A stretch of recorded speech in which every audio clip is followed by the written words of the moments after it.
Hi everyone and welcome to Franka's Fab Family. Again, I am Franka and I want to thank you so much for joining me today, and we are continuing on this series of parenting. I have spoken on emotional intelligence as well as 9 indicators that you might have weak or non-existing boundaries.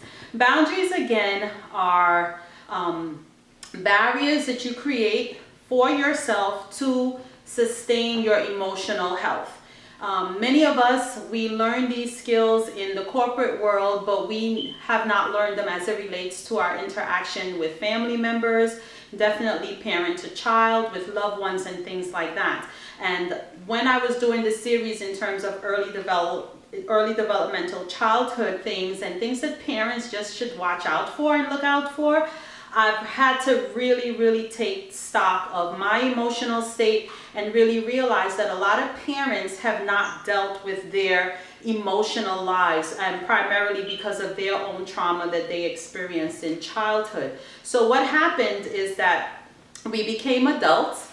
The demands of adult life kicked in. The demands of parenting life kicked in, and we are still going through life with some emotional gaps that we now have the responsibility to fix.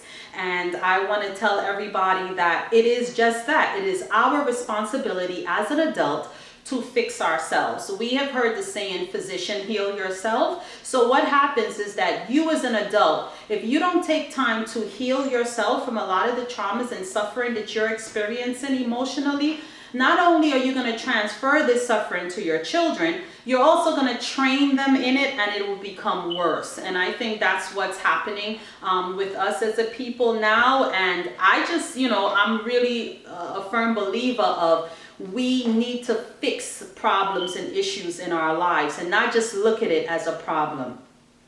So how do we set boundaries as adults? We will talk later on about how do we set boundaries within parent-children relationship. And the reason why I want us as adults, as parents, as potential parents, to look at how do we set boundaries, this is a major building block to our emotional state. It's actually the foundation on how we protect our emotional state.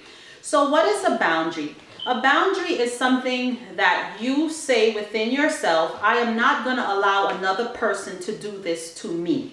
I am not going to allow, for example, a man to beat on me. I am not going to allow my partner to cheat on me. I am not going to allow my job to take advantage of me. But you can actually bring them down a lot smaller or more day to day. Case in point with children. Being a single mom at home with children, sometimes children may not knock on your door. I had this problem, for example, and I didn't think it was a problem. It's just me and the children, so I didn't think anything of it. But when I had family members come over to watch the children for me, I remember one of our aunties, she was like, Franka, how come your children don't knock on the door? I mean, they would just like come right in and go to your bathroom and pick up what they want and leave. And I had not really thought, oh my God, I had not set a boundary in the world of privacy between me and the children, because it was just me and the children. And aside from if I was nude or indisposed, I would say, don't come in, don't come in. But other than that, they had free reign to my room. When I realized that I needed to set a boundary there, she said to me, you cannot, she's an older woman, she had 25 years of experience in the military, and she said to me, Franka, while that might not bother you, the inability to have your own space as an adult does not allow you as an adult to function to your best capacity. And if you really think about it, if my children have free reign, they can come in my room, pick up what they want, they can come to my bathroom, pick up what they want, they can do all of those things. Many times that actually was disturbing me emotionally. And the reason why I could use this example is because since I set boundaries with them, we no longer have that conflict. I used to buy, like if I have, the children have bathrooms upstairs, I would buy, let's say a tub of lotion, one for my bathroom and one for their bathrooms. When theirs is done or they don't know where they put theirs, they will come and take mine, and then I will be looking all over my room for it. That causes an emotional distress As simple as that is, when you think about it, here I am looking all over for my things, and these are things parents will deal with. I am looking all over for my things, but the child has come and picked it up and went with it wherever because I have not set a boundary. I have to be able to set boundaries. As adults, if we take time to decide, I'm only going to allow a person to emotionally disturb me, but so much or at all. You understand? That's what setting a boundary. You cannot cross this. A good way to start setting boundaries now is taking emotional inventory of yourself. Is that, let's start today. And today, if you get emotionally bothered or disturbed by anything, forget about the person. Think about what just happened that bothered me. Did the person speak to me wrong? Did I just catch this person in another lie? Is this person putting a lot of work on me? Like in the workplace, for example. Let's say every morning you love helping at work and you love doing whatever, but every Monday morning, Joe likes to come to work and gives you or wants your assistance with half of his work. That bothers you every Monday, but you do it anyway because you might be a people pleaser. You might not have the inability. You might not have the ability to say no. You do everything for everyone else, but you know that this bothers you. Now you're in internal conflict because I want to help Joe, but I really have my own work on a Monday morning and I'm trying to wrap my head around my Monday responsibilities. So what you will do in setting a boundary is saying, hey, Joe, I don't mind helping you. However, Mondays are not the best times for me to help you. So how about if you can wait till Tuesday or Wednesday? That will be a better day for me to help you because I would have already gotten my work off my desk and I'm more than happy to help you. I have just set a boundary. When I started setting boundaries now, I realized that people are not as unreasonable as you think or you make them out to be. What happens is that anytime you let a person reign free all over your emotions, reign free all over things that please you or not please you. There are some people that do not have a gauge. I am going to ask you to do this. I'm going to ask you again. I'm going to ask you again. I'm going to come and I'm going to come. And until you say no, they're not going to stop. Now, in your mind, you're thinking, I would never impose myself on someone this much. That again is you. We only have the ability to care and fix and control us. We have the ability as parents to help our children go through stages of development that will best suit them in adult life, or more than likely it has been proven that if they try certain measures that it will serve them better. But what if you as the adult don't know how to set any boundaries? What if you really don't?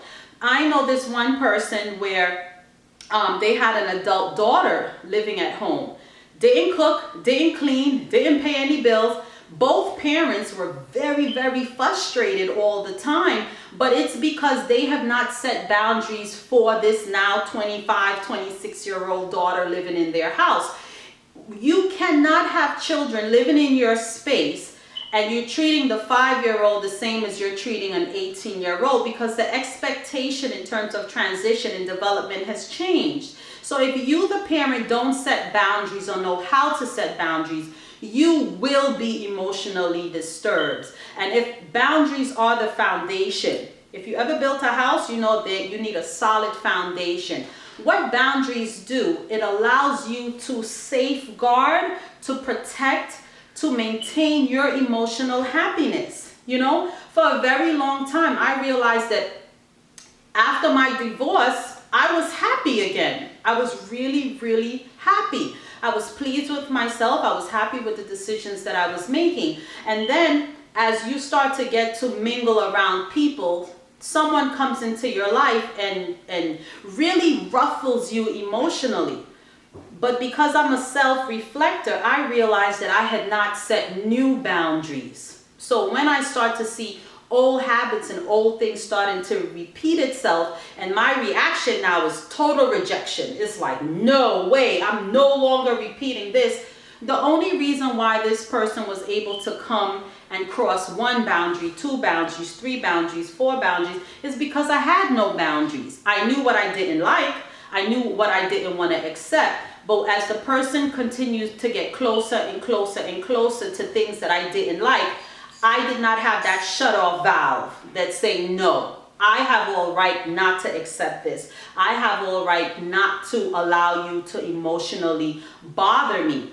And what boundaries do, boundaries allow you to, it's like your emotional laws.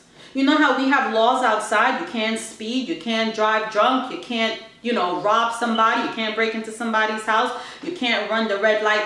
Those are laws of the land. Boundaries are emotional laws. So what you do, you create emotional laws, but you must first evaluate what disturbs you emotionally.